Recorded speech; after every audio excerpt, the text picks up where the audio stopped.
Good evening, everybody. David Paul with you in the KHOU 11 Weather Center. This is the Thursday evening update on Hurricane Delta.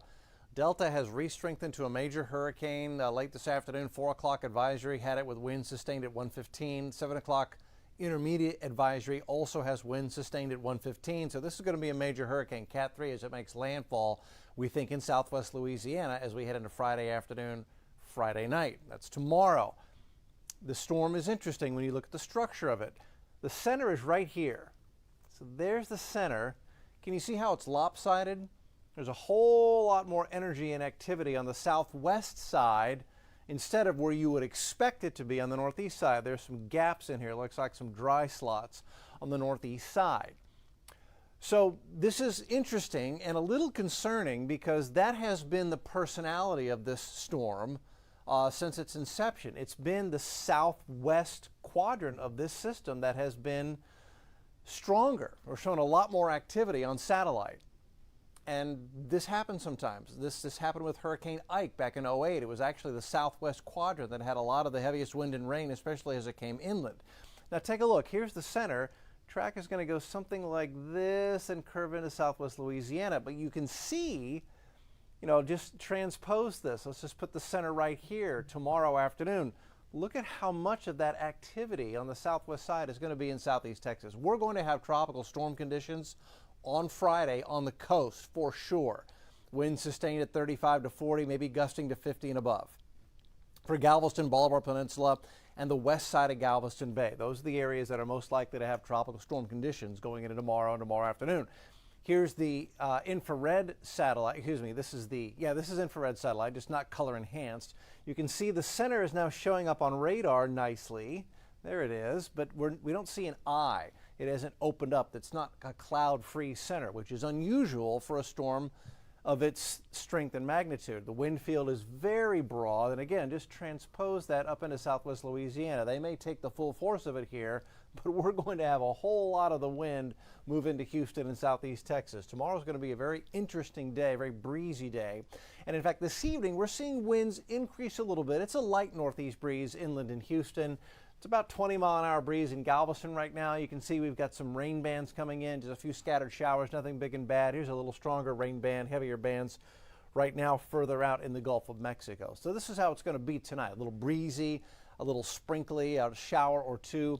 But Galveston, I think tomorrow during the day, starting late morning, winds may be strong enough to begin to give you a few, at least isolated, power outage issues because gusts to 40 and above, that's when we start to see some small limbs come down, weaker limbs that are waiting to be broken off by a strong gust of wind. They'll come down, and if there's a power line in the way, well, it could knock out the power. So I'm not expecting a widespread emergency, but I am expecting at least some power outages in Galveston tomorrow. Hurricane Hunter aircraft has been in there this evening. They're still in there. The airplane is right here, right now. Flight level wind of 135. That did translate down to a surface wind speed of 115, so that's why they've got it at 115 mile an hour sustained winds. That gives it a Cat 3 status. There it is. That is about 300 miles away from Houston, Galveston. But again, it's going to make it curve and come into southwest Louisiana. That is where all the guidance takes it right now. Making landfall as a 120-mile-an-hour Cat 3 hurricane right at the same spot where Hurricane Laura made landfall as a Cat 4 about 5 weeks ago. So our heart goes out to the folks in southwest Louisiana and Lake Charles and Jennings and Rayne, and even folks in Baton Rouge and Lafayette are going to get a whole lot of wind and rain out of that system as it comes in tomorrow. Houston and Galveston were under a tropical storm warning for the bay and the coast. And so I thought I'd go over what to expect inland versus the coast on Friday. So here's the inland forecast. This is for like downtown Houston, most of Harris County. In the morning, a northeast breeze at 15. The plus means you could have some higher gusts. Noon, northeast wind at 20.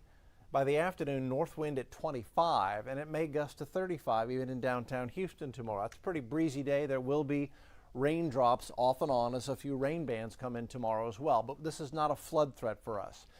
Friday's coastal forecast, stronger winds. In the morning, northeast at 25, gusting to 30. By noon, it's a sustained 30-mile-an-hour wind, may gust to 40. Winds out of the north in the afternoon, 35, gusting 45 to 50 is certainly possible, especially Galveston Island to the Bolivar Peninsula to the west side of Galveston Bay. That's where the strongest winds will be located, and so that's why there's a power outage threat, at least a slight one, for the coast and the bay. Here's the wind field forecast, and this is by 9:30 in the morning tomorrow, and we're already into tropical storm force winds. The yellow area represents winds 39 to 64 miles an hour. We're on the edge of that, so 39, 40, 45 mile an hour winds certainly likely for the bay and the coast by 9:30 in the morning. I think our strongest winds comes as we head into the mid-afternoon. This is 4:30. There are the hurricane force winds, and then here are the tropical storm force winds, still grazing Galveston, Chambers, and Liberty County as well. Then the storm moves further inland. The wind direction is interesting. So this is going into the afternoon, noon to 3 p.m. There's a northeasterly wind, and you can see the stronger winds just offshore. That's at 3 o'clock. And then as we head later into the afternoon, 4, 5, 6 o'clock, the wind's now coming due out of the north. So especially as we get that due north wind, that will push water up onto the bay side of Galveston Island and the Bolivar Peninsula. That's where we may have most of our lowland storm surge flooding. 1 to 3 feet storm surge rise above normal tide level could inundate some low-lying areas and low-lying roads and beaches and whatnot. And so that's why the north wind is important. It's the bay side of the islands that will get the water pushed up on them as it pushes water out of Galveston Bay and toward the islands there. West side of Galveston Bay also may see quite a bit of wave action and some high tide issues as that storm tide piles up San Leon, Texas City. This is an actual wind forecast going into 10 o'clock tonight, 20 mile an hour breeze in Galveston. We get a 10 mile an hour breeze in Houston. We have a nice breezy night tonight. Going into tomorrow morning, this is Friday morning, winds at 30 in Galveston, 15 or so in the Houston area. We go into Friday early afternoon. Computers are suggesting 40 mile an hour winds are certainly possible at times in Galveston in the afternoon, 20 to 25 mile an hour winds in Houston.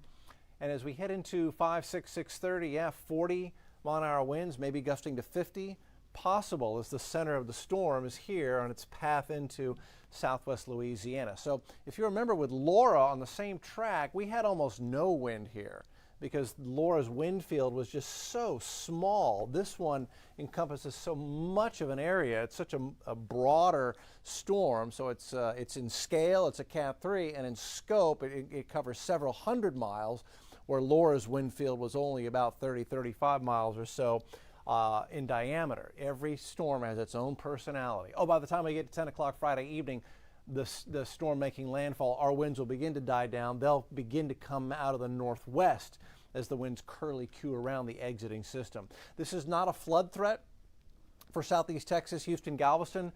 Maybe a ½ inch to an inch of rain, Houston, Galveston. The closer you get to the center, the heavier the rain is likely to be. Beaumont may see 2, 3 inches of rain. That's not a big flood threat. 9, 10, 11 inches here, yes, flash flooding along with the wind damage they're going to get again. Lake Charles to Lafayette to Alexandria. Lake Charles, Lafayette, that section of southwest Louisiana, so hard hit, they will need our help again from what is a very powerful Cat 3 delta. Here's the 7-day forecast for Houston. North wind at 25 tomorrow as that storm comes through. That's for the inland winds. Again, on the coast, they're going to gust to 40 and 50.